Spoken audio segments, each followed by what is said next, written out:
Hello and good evening, delegates. Welcome to Telemundo, the most objective, reliable, fact-checked, non-partisan, and impartial source of information in the world.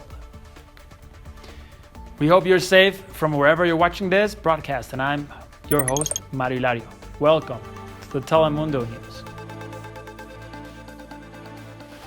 An energy crisis roils the center of Europe as German plants unexpectedly fell offline, engulfing the country in rolling blackouts. The blackouts are particularly acute in Berlin and Hamburg, where some residents report over 12 hours of uninterrupted power outages. The crisis has also disproportionately affected migrant refugee camps who already suffered from a lack of infrastructure and healthcare before the blackout. Activists and NGO leaders call for the government to extend humanitarian aid for these hard-hit camps. Speculation abounds on what caused the still-going outage.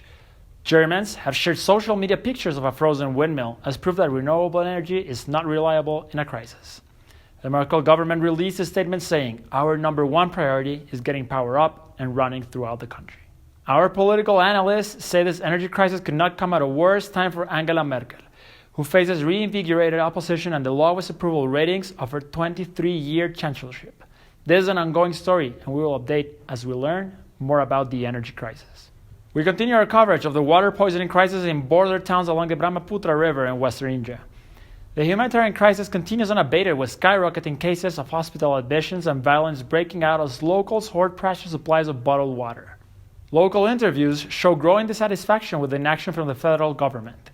One local says, quote, "We are being poisoned and Modi does nothing. We need help. We need water." For Modi and the BJP party, this health crisis comes at a tricky time. They have had to juggle rising international tensions with large-scale farmer protests over Modi's agricultural reform laws. This is an ongoing story, and we will update as we learn more about the cause of this water crisis. The battle for the 2022 U.S. Senate heats up with a major fracking incident in Ohio. The malfunctioning of a Duke Energy injection well has caused a massive subterranean oil spill. The exact extent of the contamination is uncertain, but it is certainly not a good day neither for the Buckeye State nor the Biden administration, which has constantly affirmed its commitment to a greener America. According to NGO reports, the American government's response has been obscenely insufficient given the magnitude of the situation.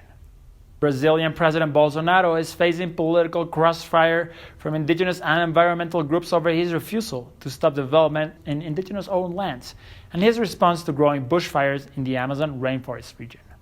Supporters of the development say will inject much-needed energy into the economy. Detractors say it's a thinly veiled excuse to strip away indigenous protections and will have deadly environmental consequences. The standoff over development reached a fever pitch this week with a major statement from the Guadalajara peoples in northern Brazil, who have published an indigenous manifesto in which they demand the withdrawal of all extractive and exploitative projects in the Amazon. If their demands are not met, they would convene national pacific protests all over the country.